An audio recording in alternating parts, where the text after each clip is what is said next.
everyone. Thank you so much for being here. My name is Shyam.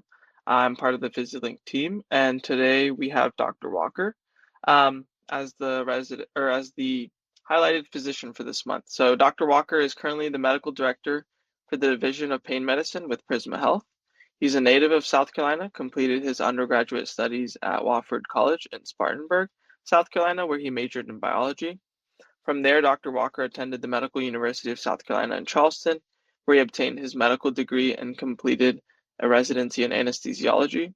After residency, Doctor Walker continued his training at Vanderbilt University, earning his fellowship in interventional pain management. And upon completion of the fellowship, Doctor Walker returned to upstate South Carolina and began private practice in anesthesia and pain management. After nearly 6 years in private practice, Doctor Walker joined Prisma Health, where he has developed a pain division within the Department of Anesthesiology and Perioperative Medicine. Dr. Walker, is there anything else you'd like to add to that introduction? No, that's a great introduction. Thank you for the invitation and let me be here. I appreciate it. Absolutely. Thank you so much for being here. So, just to get started, do you mind maybe walking us through your education and how you got to anesthesiology? Yeah. So I didn't have a straight path into medicine, to be honest with you. The part I always leave out there, I actually started in pharmacy school. So when I finished, my undergraduate degree with biology, I honestly didn't think I was smart enough to go to medical school. So I kind of avoided the MCAT at that point. And at the time, pharmacy school did not require an entrance exam, even though they do now. So I got into the College of Pharmacy at the Medical University, and within a very short period of time, within 2 weeks, I had decided that I had made a poor choice for myself. I was blessed because the assistant dean of the college sat me down one day, and we spent a couple hours together, and he's the one that informed me I applied to the wrong college. So at that point, I finished that one semester of pharmacy school and then tried to get into medical school. So it took me a couple years to get in. Finally did make it, which I was, glad I did. Did my 4 years of medical school. I got married while I was in medical school because I was a little later starting. My wife moved to Charleston. She's an upstate native, so she always wanted to come back home. At that point, as I was finishing my sort of medical school training, I wasn't really sure what I wanted to do. Prior to getting in, I worked in the hospital in a laboratory setting. So I worked a lot with pathology. So I did a lot of bone marrow aspirations for adults and kids with cancer. I did a lot of specialized testing for cancer. I did specialized testing for HIV. I did cytogenetics work. So I was doing some kind of cool stuff. But most of the physicians I interacted with were either oncologists or pathologists. So I had a slight interest in oncology because I, again, spent a little time with some of the fellows and some of the attendings. But once I got to medical school, your first couple of years, you're kind of embedded in the sort of books of medicine. And as I've, thought back about medical school, it's actually a good way to do it. So there's all this knowledge you have to learn, and it's a lot of nuts and bolts things that you may not think you'll ever utilize, but I'll tell you, some of that stuff will come back up. I actually, show medical students now, I actually work with Ohm's theory with some of the work that I do in the pain world. So little things like that will keep popping up. That's sort of a little refreshing. So you don't learn things for nothing. So don't think that, even though you'll feel that while you're in your first 2 years or your sort of book years. But the good part, after you start your clinical rotations, in your third year, you really get to experience all the different specialties, which is great. And it's even more so now than it was when I went to medical school. I was very fortunate to stumble into anesthesia. I had no understanding of anesthesia. I didn't know what it was. I'd heard about it, but didn't really know what it was. But luckily, actually, a friend of mine from college was an anesthesia resident when I was doing my surgery rotation. And as I was standing there for many hours watching surgeries, I ran into him. He's like, "Well, hey, go talk to the folks up on the other side of the drape." And that's kind of how I started. So I just spent a little time when I wasn't actively involved in the surgery. I just talked to the anesthesia residents, as they were doing their case, kind of just, picking their brain about what they did.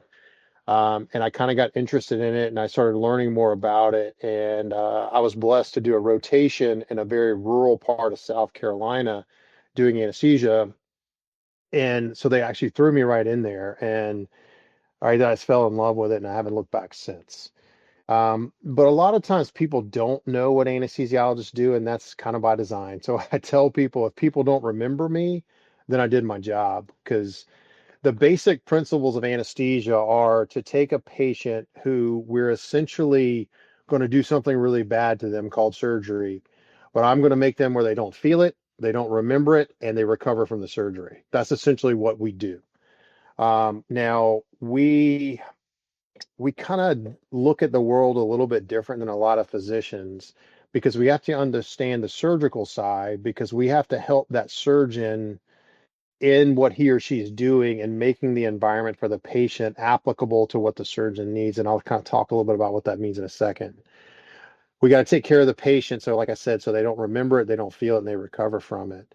So, to be able to do that, you have to have a surgical mind, but kind of a medicine mind or a primary care mind. So, as I was going through my medical school training, the chair of surgery at the medical university, who's now since passed away, God bless his soul, um, sat us down when we did our surgery rotations, and he talks about doctors in sort of three buckets. You have your thinkers, you have your doers, and you have your thinker doers. So your thinkers are a lot of your primary care physicians. They know a lot about a lot of things, and they want to really spend a lot of time diving into what the patient's symptoms are, what their lab tests are, and knowing everything about the physiology, pharmacology, pathophysiology, and all those things. But a lot of times they don't do a whole lot with that information, but they know it all. You have your surgical, specialists, which are more your doers. So they may not spend a whole lot of time thinking about anything. They're just going to do something about it, right, wrong, or indifferent. Then I think anesthesiologists kind of fall in that thinker doer category. We have to understand all the medicine side. So we have to understand pharmacology really, really well. We have to understand pathophysiology really, really well. We have to understand physiology really, really well, because those are the things that we're going to manipulate to allow our surgical colleagues to do the things that they need to do. And we kind of we break all the rules of medicine. So in medicine, you try to say we're going to use one medicine to treat so many things. We do the complete opposite. We use a lot of different medicines at very low doses so we don't have to use too much of any one medicine. Because when you're put to sleep for surgery, you're in simplistically shutting the brain off so they don't recognize or remember anything that's happening to them. You're controlling the patient's heart rate, their blood pressure, all their respiratory function to keep them alive during the surgery that does not impede the surgeon from doing their work they need to do. You're controlling all the sensations they feel by either doing regional anesthesia, which is like nerve blocks, so you're preventing the transmission happening by depositing local anesthetic or numbing agents around a nerve that would cover the area of surgery. But we're also using those medicines to kind of shut the brain part down. But all those medicines have negative side effects. So you might, a lot of our gases that we use to keep people asleep drop your blood pressure. So now we're using medicines to raise the blood pressure. Sometimes they drop your heart rate. So then we got to change the heart rate. But as I tell medical students that rotate through what we do, as an anesthesiologist, I can make anyone's blood pressure whatever number I want to. I can make their heart rate whatever number I want to. If I want their heart rate 10, I can make the heart rate 10. I can make their heart rate 210 if I want to. And we manipulate all that physiology for the patient's medical conditions, their comorbid situation, the surgery they're having to maximize that person's outcome. Now, over the last probably decade, anesthesiologists have become even more involved in the day-to-day workings of hospitals. So most of your anesthesia practices are in your larger hospital systems or hospitals because you're managing the operating room. So we're also like a manager of a big store. So we have to kind of manipulate the OR schedule of getting as many cases done in an appropriate amount of time as we can, make sure surgeries are on time, make sure surgeons are on time, make sure patients get there, because we do these preoperative evaluations where we're seeing the patients before their surgery, making sure we have everything that patient needs, whether they have hypertension, maybe they have a bleeding disorder, maybe they have cancer, maybe they have severe lung disease, they have severe heart disease. We have to have all the tools that we need to care for that patient ahead of time and be ready to go when that surgeon's ready. So we have a little bit of that sort of managerial aspect from the business perspective. We have the managerial aspect of the intraoperative effects of the patient and the postoperative effects of the patient. But now what anesthesiologists are doing, we've done a lot of work before surgery. during surgery, but now we're being much more intimately involved in after surgery. So one of the reasons I was recruited to Prisma was to build this department. So we actually do postoperative care. So we manage postoperative pain after patients have surgery of all shapes and sizes, whether it's orthopedic, you know, oncologic surgery, whatever. We're kind of managing those patients. So we fill a lot of gaps because we understand how to do things quickly and efficiently to help the patient recover faster. Now, a lot of the way anesthesiologists practice, we do a supervisory role. So what I mean by that, we're kind of the leader of the plan, but then we have anesthetists that work underneath us. And there's sort of two types of anesthetists. You have what they call a certified registered nurse anesthetist. So that's someone with a nursing background that does extra training in anesthesia. Or you have what they call a CAA, which stands for clinical anesthesiology assistant. If you're familiar with NPs, that's similar to a CRNA. If you're familiar with PAs or physician assistant, they're similar to CAAs because your CAAs have a sort of a master's degree, typically in some science background, most commonly biology, and then they get into their anesthesia practice where they dive into anesthesia for about 27 months, where they study all the pharmacology and physiology of anesthesia and practice. So anesthesiologists typically will supervise up to 4 rooms at a time. So not uncommonly, I'll have 4 operations going simultaneously, and I'm in charge of all 4 of them. So you really have to be good at juggling things and really have to keep on top of things and be able to make, judgment calls very, very quickly because things happen very fast in an operating room. But throughout our anesthesia sort of practice, we learn how to think ahead. So I always tell people for every anesthetic I've ever done or planned, I have at least 7 plans from the start. So you have plan A, plan B, plan C, so on and so forth. So you already know you're anticipating based on what the patient's conditions are, what the likely obstacles will be, and you've already thought through those processes and are prepared for that. Because a lot of times we're making seconds decisions. So we know exactly a change in a blood pressure or heart rate, what's happening. We got to do something about it. So it's a little excitement sometimes, but a lot of times with anesthesia as a medical specialty, there's no medical specialty in the country in the last 40 years that have made more improvements in patient safety in anesthesia. So we've improved anesthesia safety by 275%, I think is what the numbers we typically quote. No other medical specialty has gotten beyond about 40% improvements because part of that was we didn't know much about anesthesia, but we've learned so much. The technology's better. We have better monitoring and these really interesting tools that we get to use that we know what's going on with the patient every second, every heartbeat, every moment of the case. So that's where a lot of the safeties come in by innovation and things of that nature. Anesthesia, they typically say, 10% of your job is absolute terror, 90% of us sitting, watching, and waiting. And that's partly true. If you plan correctly, things go very smoothly. But sometimes you're presented with things you don't know because we don't design the cases. We get brought the cases. We got to figure it out. And when you work in a center like I do in a level 1 trauma center, you don't know what's coming through the door through the trauma bays. It could be gunshots, car rollovers, fires, plane crashes, who knows?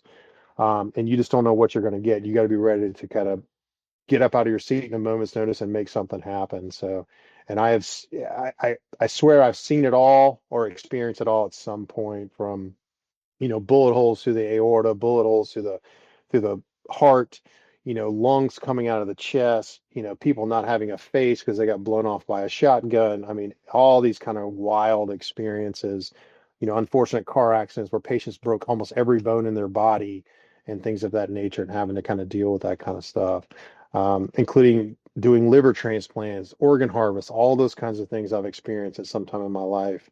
So you have a lot of stories that come out of the operating room, needless to say. So that's my sort of plug for anesthesia. Yeah, that was a lot. Thank you so much for sharing. So obviously you're putting on multiple hats. You're, having a supervisory role. You have to care for the patient both before the procedure, after, and during. You're managing a team. Um, and as you mentioned, the cases can be pretty complicated. So being able to balance this seems like it's a lot. Is that something that they prepare you well for during residency, and I guess med school, or is this something that you kind of learned on the job? Like, how do you acquire all these different skills? So what you learn mostly in your residency is how to manage that case. So when you're a resident, you're doing your own cases. So you're not supervising anyone. It's just you, your patient, the surgery. So that's where you learn all that sort of physiology and pharmacology of doing anesthesia. And you learn that pretty fast because you do often a lot of cases. I mean, on an average day, I would do somewhere between 4 and 5 surgeries a day. And that's like a normal day. When you're on call, it's even more than that. You're doing, cases all through every hour of the day. Operating rooms never stop. So you'll be doing cases at 2 and 3 o'clock in the morning. So a lot of late nights sometimes. But one of the benefits of anesthesia, when you're done, you're kind of done. So someone will relieve you or your case is over. You don't have a whole lot to think about after that. So that's one of the benefits. The managerial stuff you kind of learn a little bit later in your career. I was blessed in my last year of residency, we did get to supervise some CRNAs. So in some of our ambulatory surgery centers, which are more faster surgeries where patients come to the building and go home the same day, they don't stay in the hospital. A lot of quick things. We were able to supervise some CRNAs. We would get 2 rooms to kind of manage. So you start learning that. The other kind of operating room management stuff you kind of learn later. Most often people, when they graduate anesthesia training, they're going to join a group of people, and you'll have that spectrum of experiences in that group. And your younger partners are going to learn from the more senior partners. And that's kind of what happened to me. I joined a pretty small group, but I had was working with some people that have been doing anesthesia for a number of years, and I learned a lot of styles from them. And then you kind of learn your own path and you kind of use what you learned and things that you've discovered on your own and kind of create your own design, and you just have to be good with people and be able to juggle and work with different expectations and different sort of goals. Like a surgeon has a certain goal, but it may not be what the goal is for the patient. And so I'm supposed to line those two up. And you kind of learn how to be a bit of a puppet master, I'll call it. So you kind of manipulate the surgeon in a way, you manipulate the patient a little way, and ultimately it all turns out great. The other thing I didn't mention that I don't want to not state, a lot of people don't know about anesthesia because that's how we're designed, like I said. So there are people that want to go to medicine because they really want to be kind of on the billboard and get a lot of accolades and a lot of credit. Anesthesia doesn't get a lot of credit. And again, if that's something you want, great. There's no harm in that. But just understand anesthesia will not fill that need in your soul. A lot of surgeons, they want the accolade. They want to say, I cured this patient. I saved this patient's life. A lot of times more what the anesthesiologist does saves the patient life more than the surgeon in a lot of ways, but we don't need the credit. We don't want the credit. That fits my personality. It fits my personality. I want to do a lot of things, always changing, kind of being really willing to adapt. Those are kind of some of the goals. But you do learn a lot of that through your training. Anesthesia programs now are really well designed, how they bring you in. You start with really more simplistic cases. And as you learn more skills, you start doing more complicated things. Anesthesia residency is 4 years. Your first year is like an intern year where you kind of learn just basic medicine. Because the other thing we all have to remember as physicians is we're doctors. Okay, so what that means is, yes, you might be an anesthesiologist, but you might have an aunt that asks you a basic, diabetic question. You're still a doctor. Or you might be in a grocery store or a restaurant and someone passes out or something like that, and you have to be a basic doctor. So your first year, you're learning basic medicine. You'll do some surgery rotations, you'll do some medicine rotations, we do ICU rotations, you do pediatrics, you adults, you do kind of a little bit of everything. And then towards the end of your first year, you start in the OR and you learn the mechanics of how to set up an operating room, the tools you need, how to use them. And then your first year, what they call your CA1 year, which is your clinical anesthesia first year, you start with very basic cases, general surgery, obstetrical cases, things of that nature. And then in your second year of training, you're doing more, cardiovascular, neurosurgical, more complex, more involved cases where you have more, invasive monitoring. You might be using a lot of blood products, bigger IVs, having to put central lines in, things of that nature. And then your third year, you're really fine tuning all those skills. And that's usually when people decide if they're going to do a fellowship. So right now there are 6 fellowships that are accredited out of anesthesia. Pain is one, which is what I did, and I'll talk about that in a minute. It's a little bit different because it kind of pulls you out of the operating room, kind of puts you in a different role. So I actually do some surgeries now. So I'm on the other side of the drip, we like to call it. But you can do cardiovascular anesthesia where you do a lot of big heart cases, do pediatrics where you focus on pediatric cases. There's an obstetrical fellowship. They're about to create a neurosurgical fellowship, and they're about to create a transplant fellowship. And then they have what they call a regional and acute pain fellowship, where you learn a lot of regional anesthesia for orthopedic cases, to do a lot of real fancy peripheral nerve blocks to help with after surgery. So, and most of your fellowships are about a year long. So most of your training after medical school, which is typically 4 years, is at least 4, if not 5 years, as a resident kind of thing. So it's a bit of a haul, but most people are very pleased that when they're done. So before we kind of talk a little bit about the fellowships, you mentioned that patient safety and the field itself has changed dramatically over the past couple of decades. So what has led to those changes? Is this new technology, better protocols based off of research, or are there just more options for medications? So the answer is all of that. But anesthesiologists, we have our own sort of safety foundation. It's called the ACPF, where it's the American Society of Patient Safety Foundation. And it started, I think, in the 60s. And it was a bunch of anesthesiologists just recognizing, hey, using this drug in this environment is dangerous. Because a lot of times in those days, a lot of the volatile anesthetics, which is the gases that we typically use to keep people asleep, were highly flammable. They used to actually flood operating rooms with water so it would not create sparks, so it wouldn't catch the gases on fire and catch the whole OR on fire and all that. So we've clean those drugs up so we don't have that problem. Some of them are still flammable, but not to that degree. We don't flood operating rooms anymore. Then we started learning technology, and the biggest safety change in anesthesia was the pulse oximeter. So we can monitor people's oxygen saturations all the time. Those are the little things that started changing. Then we started changing how we monitor people's electrical heartbeats from a 3 lead to a 5 lead to now we have 12 lead EKGs that we monitor patients continuously. Then you have blood pressure monitoring that's continuous, and it went from, the blood pressure cuff that blows up and down every so many minutes. Now we have non-invasive blood pressure monitoring that monitors your blood pressure every beat of your heart. And that's some of the technological innovations that we have learned over time. The drugs have gotten cleaner. The delivery systems of the drugs have gotten cleaner. We have learned and helped our surgical colleagues make the surgery safer physically by how they approach the surgery, and things of that nature. It's just taken some time. And, all of medicine learns from its mistakes. Anesthesia used to make a lot of mistakes not that many decades ago, and we were actually very open talking about it. And we share that a lot in our national organization where we go and we talk about, hey, we used to think when I first started my residency program, every patient should be on beta blockers because it lowered the heart rate, it, stabilized their blood pressure, it decreased the risk of strokes. But the truth is, when we study that over a period of time, actually the opposite actually happened. We started having increased incidence of post-operative MIs and strokes, and we found because blood pressure was too low. So now we've changed all those paradigms about how we approach this. When I first started training, we used to give people tons and tons of fluid to keep their blood pressure up. Well, what we found that was causing complications of healing after surgery, especially bowel-based surgeries. So now we then started restricting fluid very severely. Now we're changing that again because we're learning restricting too much is terrible. So we started working with different, innovation companies creating devices where we can monitor fluid volumes based on all these cardiovascular parameters.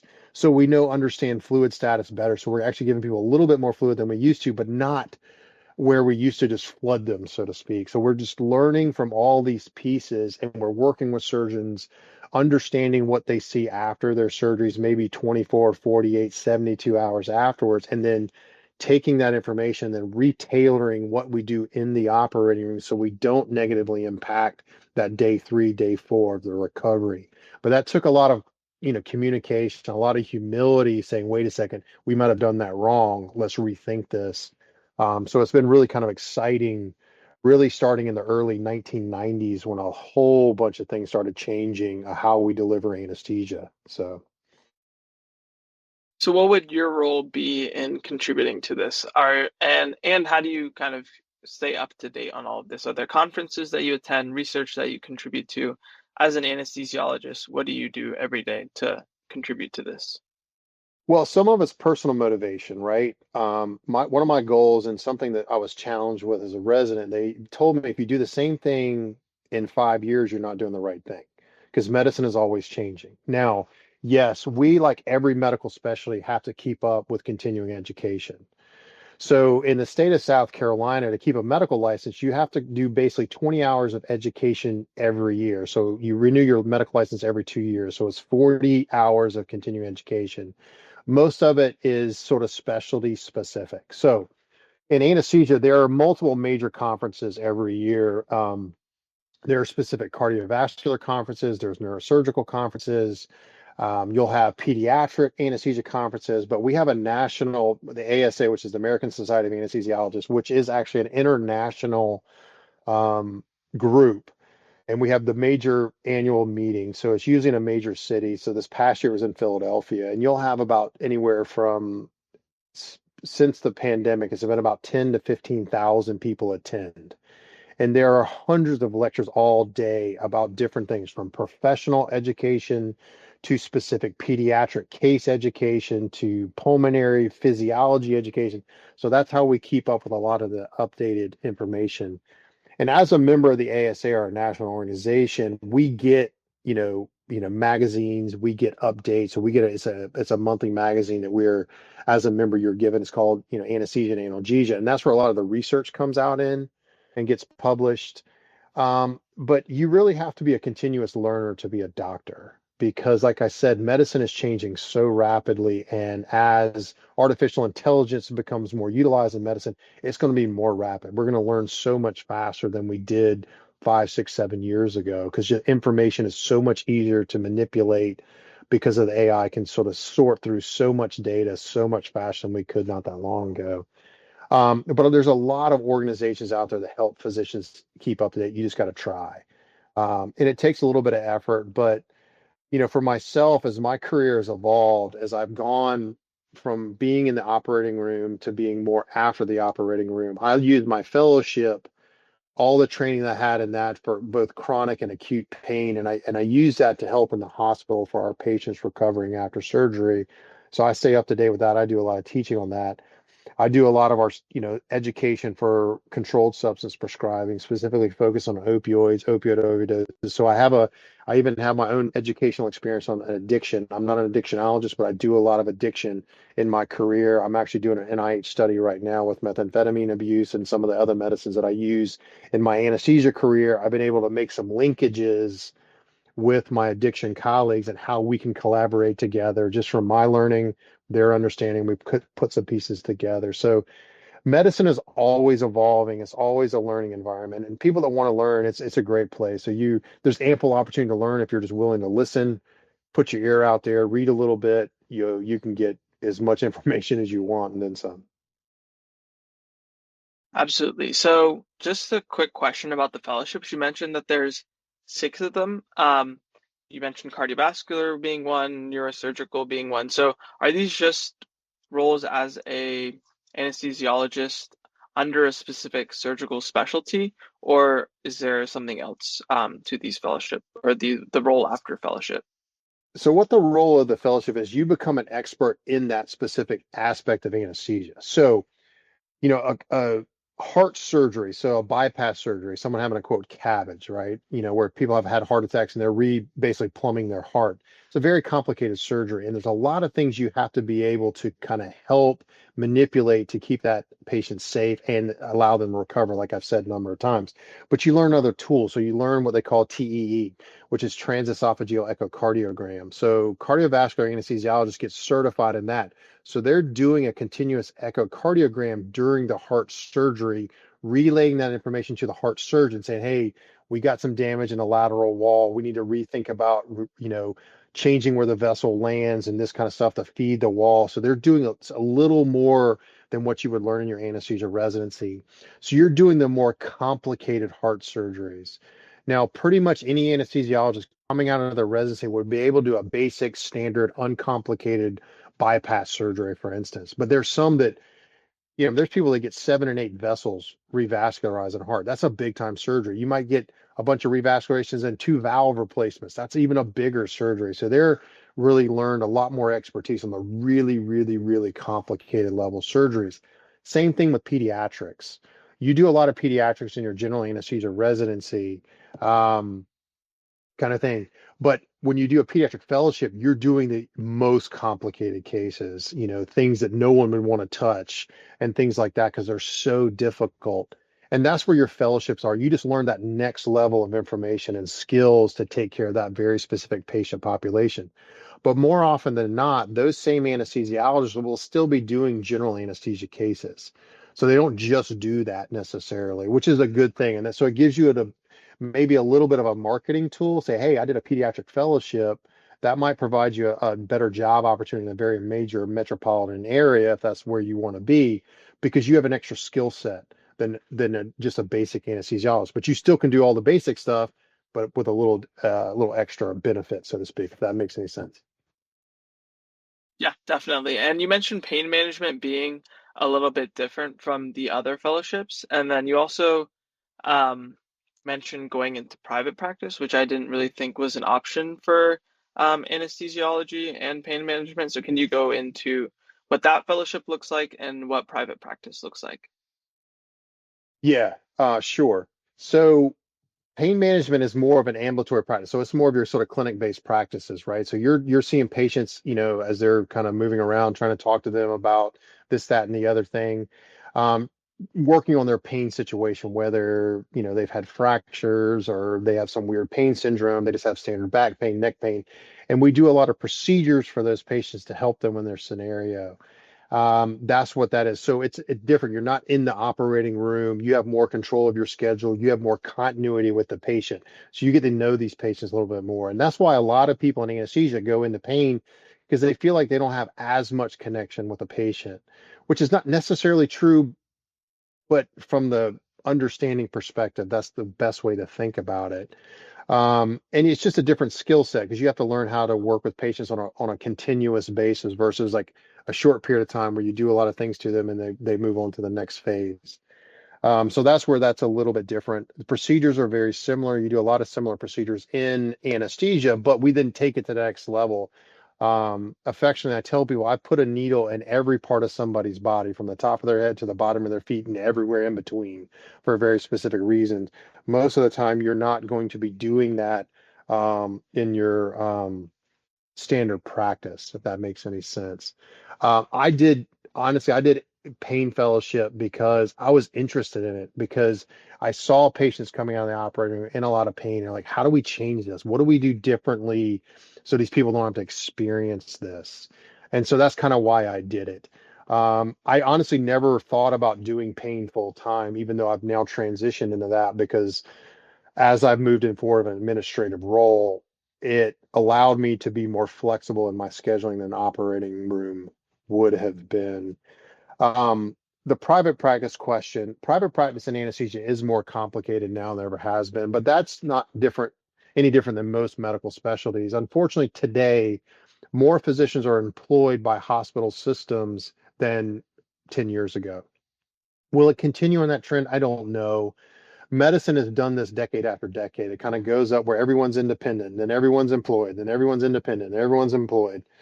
It's just a common fluctuation of medicine because there's so much bureaucracy and regulation in medicine based on insurance companies, reimbursements, legal, this, that, and the other thing.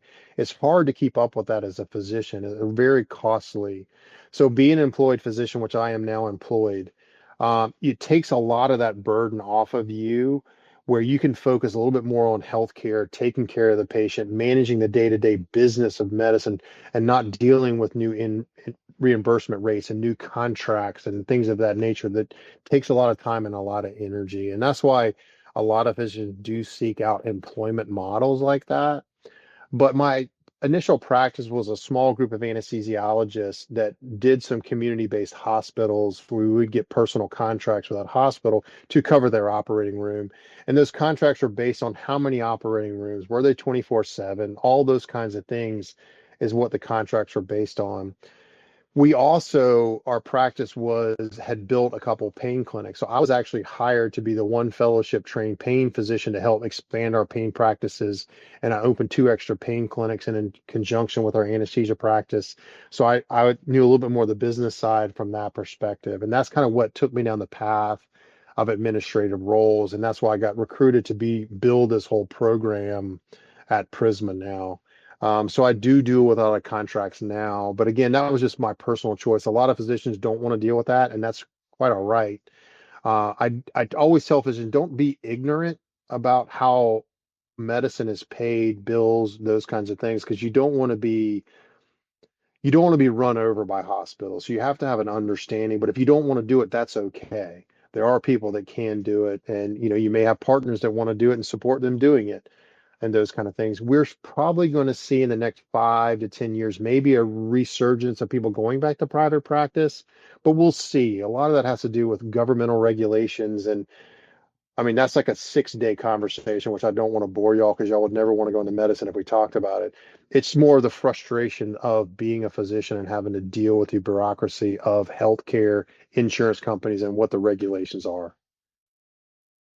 So within a clinical setting, were these like acute or clinic settings, were these like acute or chronic issues? And um, like what did that look like and how does it differ within a hospital setting?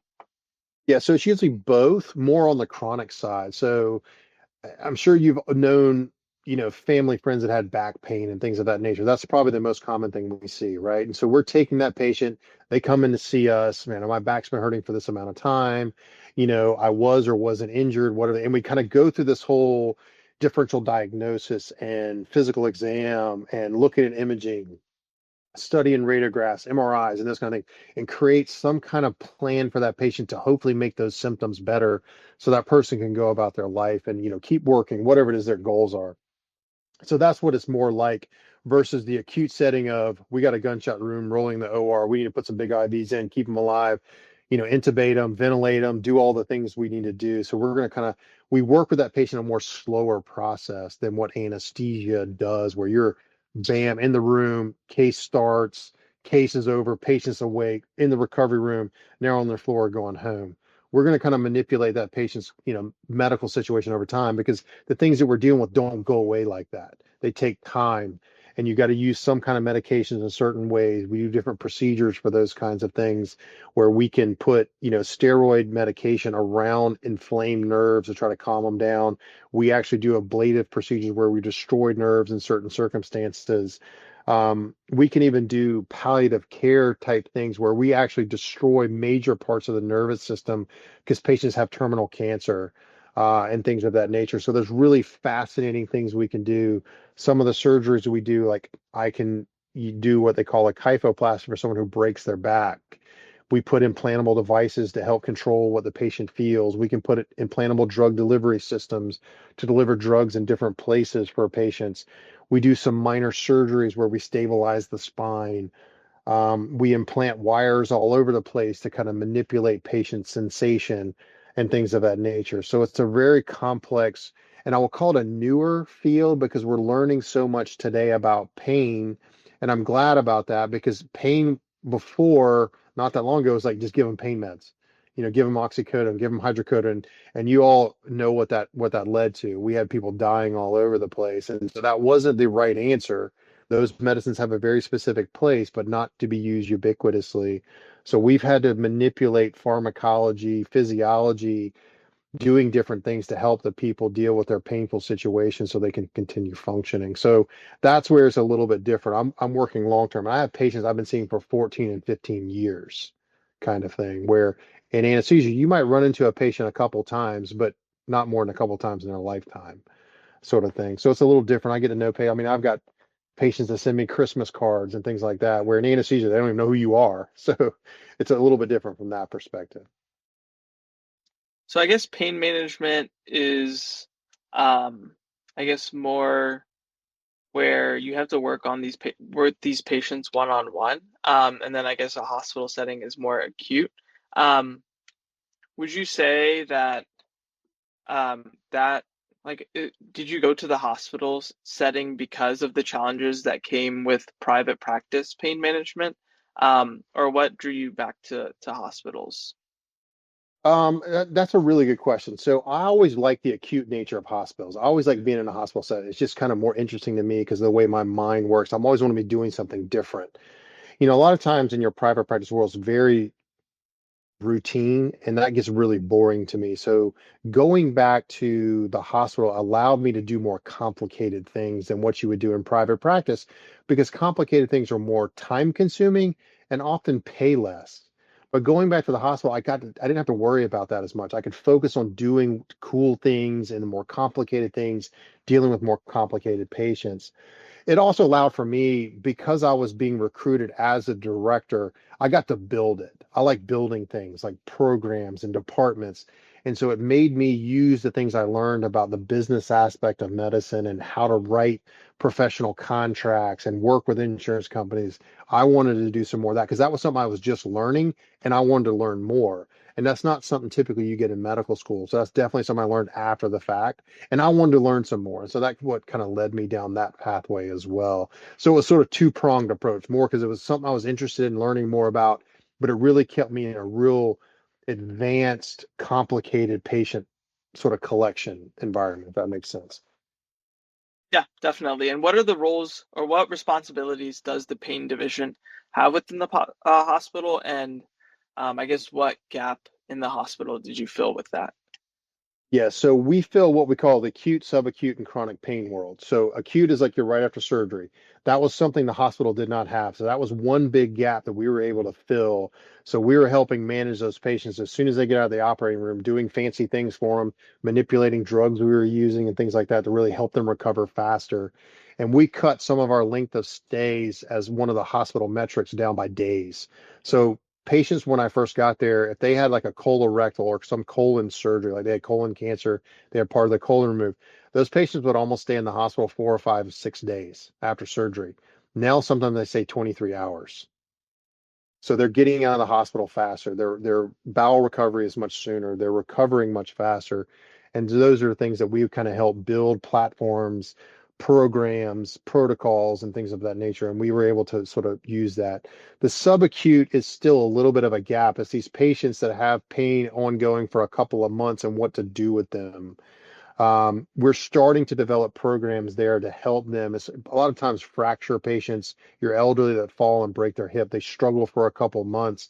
And how do we keep them safe, recover, get their strength back, get their mobility back? That's one piece we're working on now. There's still a bit of a gap. The chronic world's always been there, but we were able to streamline it. So I took over basically three separate practices that were already embedded in our healthcare system, kind of unified them and actually got them going in one direction in more up to date pain direction and medicine and teaching. They were really working under an old model that really is known not to be effective now. So we were able to fix that, bring that to kind of up to date medicine to be more in line on what's being taught, educated, and utilized today. And as we bring in new colleagues, they're bringing the newest ideas, and we're trying to implement those into our practice. So it's really the spectrum of pain care that we're able to cover because we do, like I do still work in the hospital. So I round in the hospital uh, about every fifth week. I spend an entire week in the hospital rounding on patients post-op. I just finished a grant in the ER. I used to spend one day a week in the emergency department teaching ER doctors how to do pain differently. And it's things like that. So we can use our skills, educate other doctors just in an effort to minimize exposure to opioids to all our patient population in our community to make things safer. So that's been one of my big goals in my practice. With the pain division, is it just a group of anesthesiologists, or are you working with multiple surgical specialists and kind of getting feedback from them and working as a team across multiple specialties? Yeah, so there's not a specialty I don't work with. So I know the chair of every department at Prisma, for instance, because I've done from pediatrics to geriatrics to women to men, surgical, non-surgical, hospitalists, it doesn't matter. I work with them all. Now, our practice is built on a multi-special practice. So about half of us are anesthesia trained that went to fellowships. The other half are physiatrists. That's another medical specialty that can go into pain. That's what's neat about pain. There's really four specialties that go into pain. Anesthesia is the biggest. Physiatry is the second biggest. Then you have neurology, and then lastly, psychiatry. Those are the four big practices that go into pain. We all look at it a little bit different, but I like having kind of a mixed practice because my physiatry colleagues have a different background training. So they may see something I don't, and vice versa. And we work collaboratively together on trying to maximize whatever we can do for our patients based on what our educational and experiences have been. Like I do a lot of complex procedures. Some of our physiatrists don't. They just don't have the training of procedural skills that I have throughout my anesthesia. So, but we're able to use each other to maximize what our best skills are, but all in the purpose of taking care of that patient. Gotcha. So, quick question about pain management of chronic issue, and then we'll go into two questions that we ask every specialist we host on this platform, and then we'll finally go into those cases. Yep. So, with pain management, it almost seems like, correct me if I'm wrong, but kind of like a last resort with like chronic issues if I guess you can't tackle the problem head on. So, at what point do patients come to you for pain management for like let's say chronic back pain? And then I guess in a private practice setting, but also in a hospital, how are you working, I guess, with the specialist that originally was working on that issue? Yeah, so you're right. That's kind of the old mentality of pain management was like you're the last ditch effort, right? We've moved that forward now. So now we're intervening much sooner. As soon as the patient starts first stating, I got a little bit of back pain, a lot of my primary care, family medicine interns will send patient, hey, this patient's saying they have back pain, can you help me sort through what to do? So we're moving forward in that spectrum, thank goodness, because we know that the sooner we intervene, the less likely it is being an ongoing forever kind of problem. But it's still that issue. We still have a lot of patients that have had chronic pain issues for long periods of time because either they were misdiagnosed, underdiagnosed, or everyone ignored them. And it could be any one of those or a combination of those kind of situations. And the last part of the question was working with different specialties, correct? So Correct, yes. we work with everybody, right? So we work with mostly our spine surgeons because that's our biggest volume of patients. So our patients who, we're trying to say, do they need surgery? If they need surgery, where should we do the surgery? We can do some test block procedures to kind of narrow the focus down for the surgical care, which I think is helpful. And we also help take care of them afterwards. But we're now intervening and we help build protocols for recovery periods, our colorectal surgeons, our minimally invasive surgeons, our pediatric surgeons.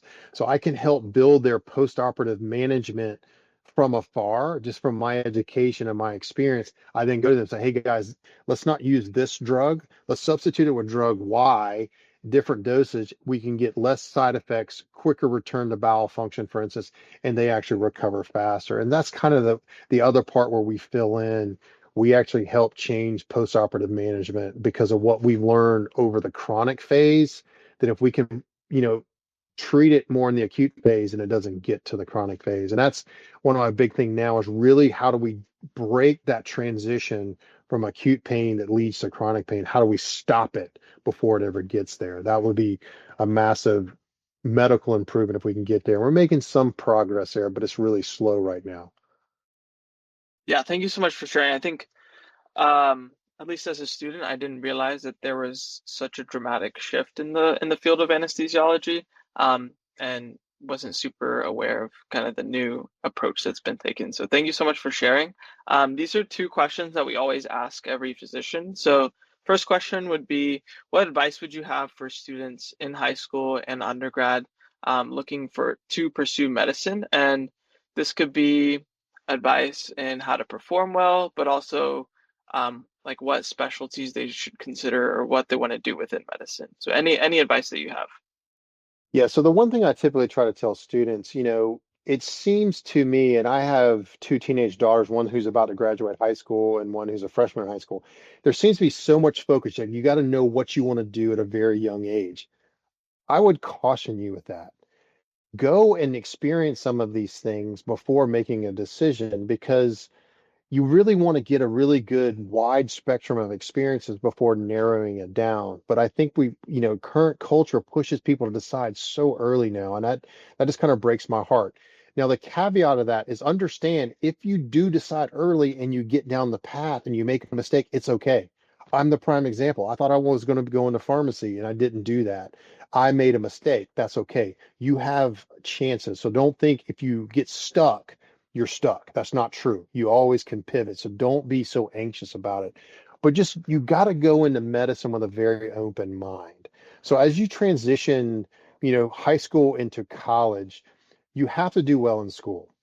You have to have good grades. I mean, that is a big thing. You have to be pretty good at standardized testing because the MCAT is kind of important, right, wrong, or indifferent. I was not a very good standardized test taker. I did fine on it. You can study for it. Don't not study for it. You got to try to do as well as you can because you got to make yourself look like a viable candidate. There is data out there that says people that scored certain percentile on NCAP have a higher chance of graduation. The other part of medical school, it is a bit of a marathon. It is not a sprint. Okay. So you don't have to know everything day one. You will have to learn. You have to as you matriculate at higher levels of education from your high school to undergraduate to then graduate degree, your course load is going to increase. It's not that the subject matter is that much more complex, but you figure at high school, you got 5 classes that are about an hour a day. You get to college, you're taking 3 or 4 classes a semester. Some of them are labs. You might be taking, where somewhere 12 to 16 hours. When you're in medical school, you take about 36 hours a semester. So it's just a large volume. So you've got to use your time well. You cannot assume I'm gonna study tomorrow for a test that is over 6 weeks of data. You'll never be able to keep up. You have to use it as a job. And that's why I did pretty well in medical school. I did much better in medical school than I did in college because I treated my medical school as a job. I studied every morning before class. I went to every class. I studied every day after class. I didn't live in the library. I did the same thing every day 7 days a week. I got up on the same time on Saturday and I studied for 4 or 5 hours on Saturday. I got up on Sunday. I studied for 4 or 5 hours on Sunday. I just made it a absolute routine. That made my life a lot easier. I had friends of mine that they would live in the library. That just seems stupid to me. You don't want to destroy yourself, right? But you have to understand it is a lot of work and you've got to be able to do it and be willing to do it. And I say this very affectionately, my generation went into medicine because we wanted to make a lot of money. Every doctor makes a wonderful living. You will be in the top 1% of earnings of everyone in the world. That will not change. But the money that people used to talk about making in medicine is not there. It's so regulated now. It's so much harder to make those many, many, decimals and, commas in that number. Don't make that your goal, right? You will make a fine living no matter what kind of doctor you become.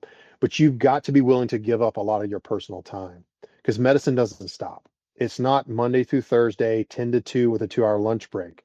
You will be working 24 hours a day. I mean, the longest day I ever had was about 37 hours of nonstop work. That's hard to do. And so you got to be willing to you're going to miss some holidays. You're going to miss some family functions. You might miss Christmas. You might miss your kid's birthday.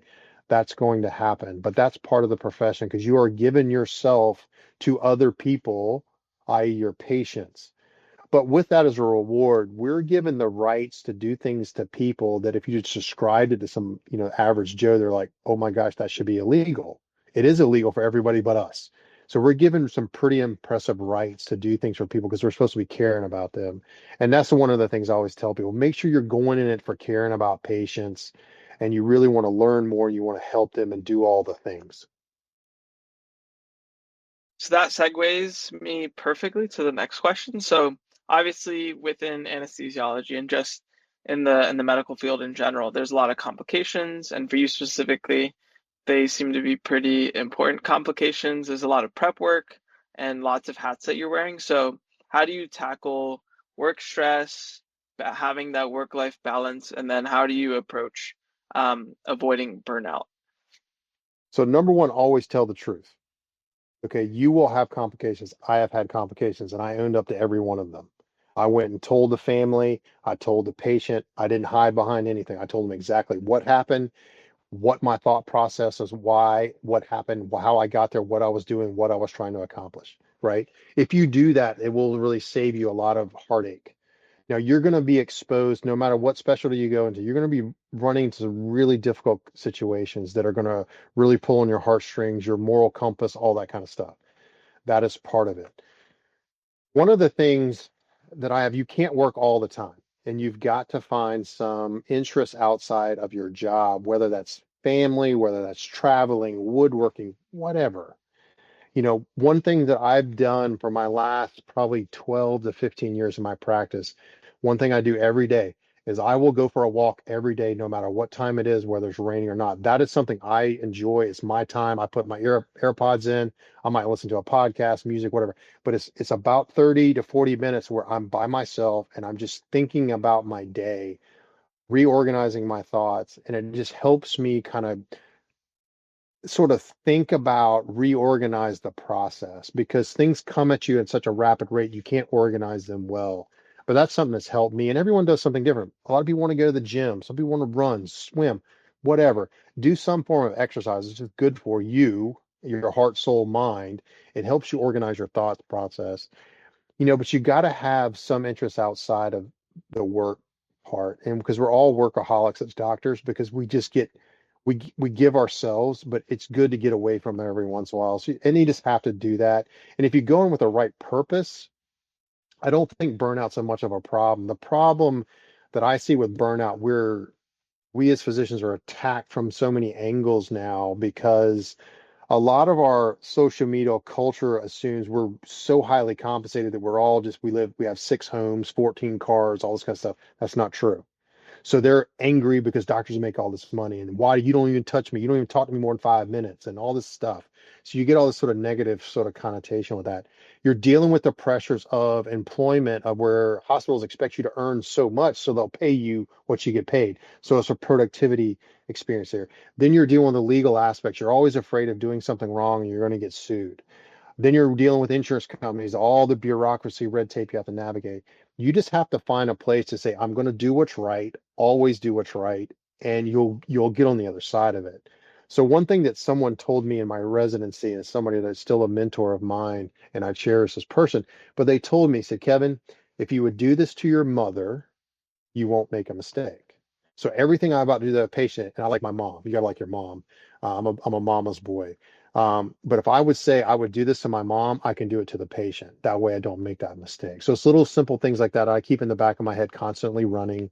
Um, I'm a faith-based person, so that helps me another way. Those kinds of things are really critical in life is that you have a foundation of who you are. Don't make your job be your identity, if that makes any sense. Yeah, that was perfect. Thank you so much for the thorough answer. And we haven't had anyone talk about burnout in that way, where there's just so many different angles in which physicians are criticized. So thank you for elaborating on that as well. Um, that kind of wraps up the webinar. If you'd like to kind of briefly go over your slide deck, um, and then in the meantime, for anyone who is listening, if you'd like to drop any questions in the chat, and then if you'd like to contact Dr. Walker after this webinar, we could facilitate that in whatever way we can as well. Do Yeah, you I'll have actually have my access to? Yeah, I'll have my email in my last slide and I'll leave that up at the end. So, and I'll Okay, try to go through this perfect. really quickly. I don't want to make that. I was just trying to think of a couple cases that you might find interesting, but please don't, hesitate interrupting me if you guys got questions. All right, so let me share my screen really fast here. Get this up and running. All right. So, can you guys see my slides here? I'm on the Yes, right we could see it. screen. Okay. All right. So that's me. We already talked about where I went to school. All right. So my first case is this sort of late life woman, 65 years old. She got sent to our clinic. She had back pain. Someone did an x-ray and she had what they call a compression fracture. This is all her past medical history, past surgical history, family history, so on and so forth. Nothing really outstanding, right? So this is a lady who did something not extraordinary and broke her back. So compression fractures can happen kind of any way, and we typically do a workup for them. The first was an x-ray. Well, then I ordered an MRI to try to understand, was this what they call an acute fracture? What you see in screen A is a specific type of or sequence of what we call it was called a T1 weighted, where all the fluid is really dark. That's not what I'm looking for, but I'm looking at B. This is what they call a T2 weighted image, where fluid is very bright or white. What I'm most interested for compression fractures is panel C. So you see where that bone is kind of in the middle of the spine that's squished and it looks kind of white. That tells me there's bony edema there. So that's what we call an acute fracture. So that's something that I can actually change. So this is a surgery that I actually do call the kyphoplasty. So with the patient on their stomach or in the prone position, I actually put needles through their back. And in the panel B, you see this balloon. So that balloon is filled with contrast, which is the liquid that shows up bright on an X-ray machine. And I can expand that balloon to try to restore the height of that vertebral body. And the panel A compared to C shows you where on A, the bone is compressed with those red lines to see where you've restored some of the height closer to normal. Okay. And then that white stuff in there that you see on the X-ray is actually bone cement. Okay. So that's how we solidify that fracture. So I put what they call methyl methacrylate, which is called bone cement, into there. And within 10 minutes, that cement is so hard that bone is actually harder than the bone above or below. So it actually stabilizes that fracture. But that's not why I want to talk about this case. So very commonly in my practice, I will do biopsies of the bone when I do the first kyphoplasty because I want to make sure it is what it is. The most common cause for compression fractures is osteoporosis, which is much more common in women. But this specific case, I did the biopsy and I sent it off to the pathologist and it came back. She actually had metastatic breast cancer. No one knew. So this goes back to what I said earlier. You are still a doctor. Like I was a pain physician for this patient's care to fix her bony fracture and help her back pain, which I did. But I also then became sort of a temporary oncologist because I had to tell this patient she had breast cancer. I had to get her connected to an oncologist and a surgical oncologist to try to determine where her primary cancer was. Could they find it? Does she need surgery? And then what are her treatment options? So that's why you can never be so focused on what you're doing where you're missing the point. The point of this patient, yeah, this patient had back pain, but she had back pain for a reason that people weren't expecting, which in this case was cancer, which is a big deal to patients, right? And so I was able to change that patient's trajectory because if I hadn't done that, she probably would have died within a year with metastatic breast cancer. She fortunately was able to get treatment and actually lived quite a long time after this. So again, I felt like I actually intervened in a positive way. So common differential diagnosis for compression fracture is not that important, but these are the common things. All right, the second case is more goes in my teaching and goals of really minimizing opioid exposure to patients and making the world a safer place to live. So this was a patient that was referred to me from a primary care doctor who was in their early 60s, who had a long-standing history of back pain and was told he got hurt on the job and his back was destroyed. That was the first thing the patient told me. This patient was currently on methadone. Methadone is a standard opioid, but it's most commonly thought of or used in heroin treatments because methadone is a very long-acting medication and it doesn't give a patient a euphoria. So that's why we can use methadone treating patients with heroin use because they're more stable, they don't seek out drugs, and it's a safer way of kind of controlling their mind. These are all the other things that the patient came with me, and this patient was disabled, couldn't work anymore. Now, as I talked to the PCP and got some information, the patient's on high dose methadone. 90 milligrams of methadone is a very high dose. So there's a thing called a PDR, which is a book that comes out every year that kind of talks about drugs of all kinds and sort of what maximum doses. The PDR typically describes methadone should not be used more than 60 milligrams a day. So I was like, well, this is weird. So then I started diving into the patient's history. So this patient had been on multiple medication and had actually overdosed twice on OxyContin. And that's how the patient got on methadone. So now the patient was like in this very strange place in a primary care doctor's office who doesn't know what they're doing, is very uncomfortable with this, had been giving this patient methadone. The primary care doctor had been investigated by the FDA. This patient had died twice with treatments that he was using, and he was not functional. So my first question is like, what am I dealing with here? So I'm like, all right, Mr. and Mrs. Jones, I was like, we're going to start over here. I'm going to start doing some workup for your patients. So the first thing I did was an x-ray of the patient's back. And this is what it kind of looked like. Essentially, this is a normal x-ray. So this patient was told his back was destroyed, and that's all he knew for like 20 years.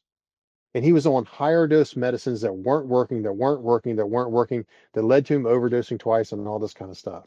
So I did a little deeper investigation. So I did order an MRI, which is just a better kind of study, more detail, shows you soft tissue, which essentially was normal. So I was able to actually show this to the patient. And over the next, I guess it was about a year and a half, I weaned that patient off of all his methadone. The patient now is on no controlled substances whatsoever. He is more functional. He can go to the bathroom on his own because he was so constipated on this medication, he couldn't use the restroom. He has a clearer mind. He reconnected with his family and these kinds of things. So it was just stopping and kind of sitting with the patient and working with that patient and trying to get to understanding where they were and actually taking all the medical treatments away, and the patient got better. So again, it goes back to what I said earlier. You are a doctor. Don't forget the patient's in the center. No matter what your training is, you're going to be focused on what you're good at. But sometimes it's always good to stop, pump the brakes, back up for a minute and say, wait a second, does this make any sense whatsoever? Okay, so just don't ever forget that as you matriculate through medicine. And if you become a surgeon, great. We need great surgeons, and please be them. I'll probably need one at some point in my life. I hope not, but I don't, but I will. We want people with good patient-centric focus because that's the key. Okay, here's my email. It's pretty easy. Just kevin.walker@prismahealth.org. This picture to the right is a picture I use in all the lectures I do, and I do quite a few lectures, but it's just to say that we all, our community, all physicians, all nurses, everybody that works in the hospital, we have to work together to kind of make our community safe. And I'm mainly focused on the opioid epidemic. I can proudly say in South Carolina, for the first time in about 10 years, our opioid overdoses are going down. So a lot of the work that a lot of people have done is starting to make an impact. Um, the various schools in the bottom are the various research institutions that I do work with. So don't ever forget a doctor is a continuous learner. And also don't forget, the definition of a doctor is not a healer. It's actually a teacher. So the best thing you can do for your patients is teach them what their conditions are and ways that they can help themselves, and that will go a long way. So that's it real quick. So questions, thoughts? This was perfect. Thank you so much for doing that, and thank you so much for being thorough with all your answers. I think a lot of what you said we haven't really heard from anyone else, so we really appreciate that. We only have one question in the chat. Mhm. It is, what experiences do you recommend having during medical school to stand out for competitive specialty residency? So what I'm being told now, there is some research opportunities out there. So if you can do research in that specialty, that'll help you be more competitive, like neurosurgery, dermatology, those kinds of things.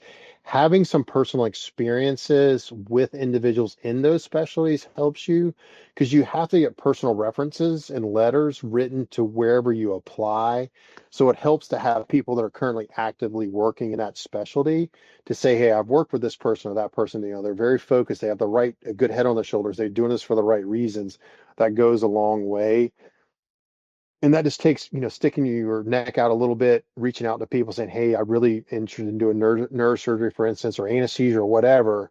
If you have research opportunity, can I help? I'd like to do that. A lot of medical schools understand that now, and they have whole research departments that help get, especially M1s or first year medical students connected that want to do some more complex research related to specialties like that. You just got to ask. And I'll tell you, I mean, you guys already have a leg up. I never pondered doing any of these webinars and talking to anybody when I was in college. Like I was too busy being a college kid. So just you guys willing to do these kinds of things will help you sort through the process really quick. But don't ever hesitate to ask somebody, say, hey, I'm just really interested. I'd like to learn more. And if you go with that sort of really, hey, I just want to learn, people are pretty open to bringing you along and at least telling you the truth. And it may guide you away from that specialty or make you want to dive more into it. And any personal connection will go a long way. And then I have one quick question about the kyphoplasty. So you Mhm. mentioned it was a compression fracture of the spine. So is the bone like malleable enough so you could just use a balloon to kind of open it up? Like how does that work?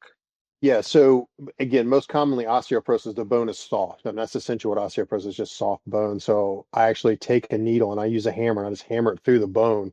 And then the balloon, you actually create a lot of pressure. I mean, those balloons get over 400 pounds per square inch of pressure. So it's a lot of pressure. But yes, the bone is malleable enough, especially on the inside. So the way all bones are structured, you have the outer core, which is really dense. The inner core is what they call cancellous bone, or spongy bone is another common term, but what it is trabecular bone, so it's not solid. So part of that is you're breaking up those trabeculae and you're filling the gaps with that bone cement. Because bones are really not that soft. Even the softest osteoporosis, it's still bone. Like it's a really hard substance.